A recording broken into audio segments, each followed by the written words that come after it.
Alright guys, this is going to be my review on the Smith & Wesson M&P Sport 15 2. I've been looking at these for a while, especially since I've seen all the range reports on them from people I know, people I've talked to, people that I trust online, that I've been watching reviews for years. And they've run excellent. Nobody really ever has no problems with it. It's an excellent, reliable gun. As a matter of fact, most AR-15s nowadays really don't have any problems ever since the advent of the PMag. Before the PMag, nobody liked the AR-15s. Well, you had your few, but your standard person, they was considered unreliable.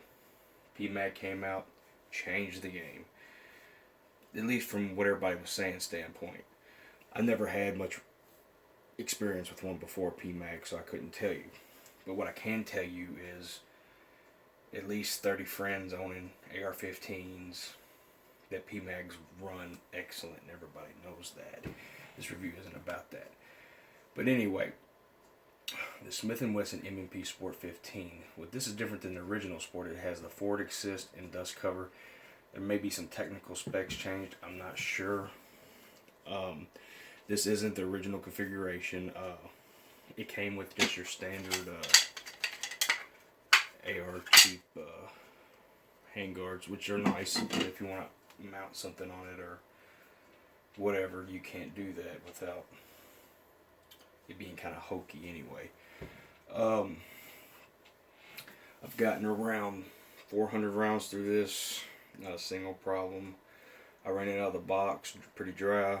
I generally do that to all my guns to see how they'll handle dry. Didn't have any problems with that through about 100 rounds. Alright, the barrel is made out of 4140 steel. It's got a 1 in 9 twist. Its weight is 6.45 pounds as your standard configuration as it comes out the box. It comes with sights on it, your standard F post sights, F marked, and it comes with Magpul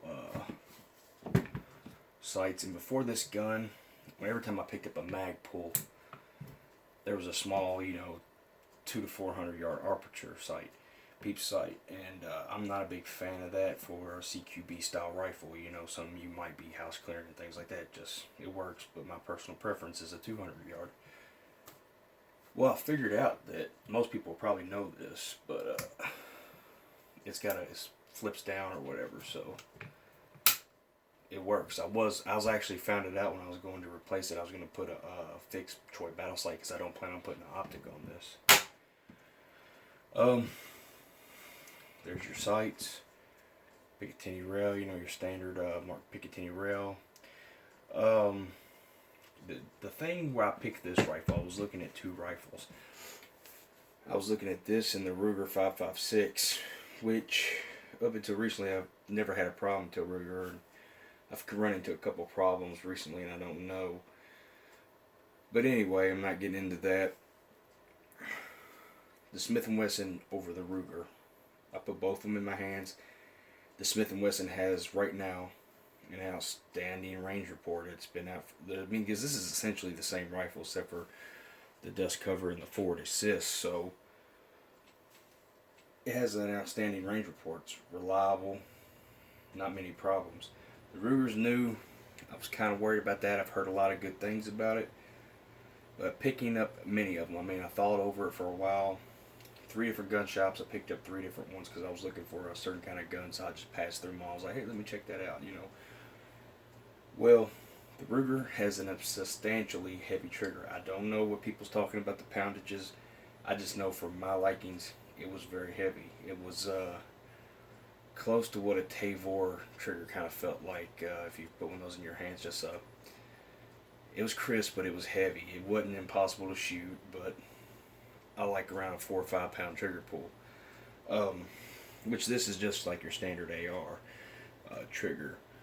And comes with the PMag 130 round PMag black. I don't think it comes with the dust covers. I haven't seen them much on any of them lately. This particular setup right here, got the Magpul front because I'm going to mount a light on it, and I was just testing out this little Pro Mag. I've never been a big fan of Pro Mags, but these seem to work. I've seen them on a lot of high quality rifles. The barrel is not a pencil barrel. It's a decent sized barrel thickness and everything like that. And you took off the hand guard. It's all the way through. Other than that, it's your simple bare bones AR-15. One thing that the only really quarrel I do have about this rifle is the buffer spring. It is not a big deal. I hear pretty much, I know the Ruger does it too, from what I hear, and a few other ones. You get quite a bit of audible feedback from the spring when your head's on it and you're shooting it. Of course, that's one of the cheapest things you can replace on an AR-15. I found like the best buffer spring you can get is like, well, I don't know if it's best, but it's competitor grade is 18 or 20 bucks. So you're not going to pay a lot changing that out.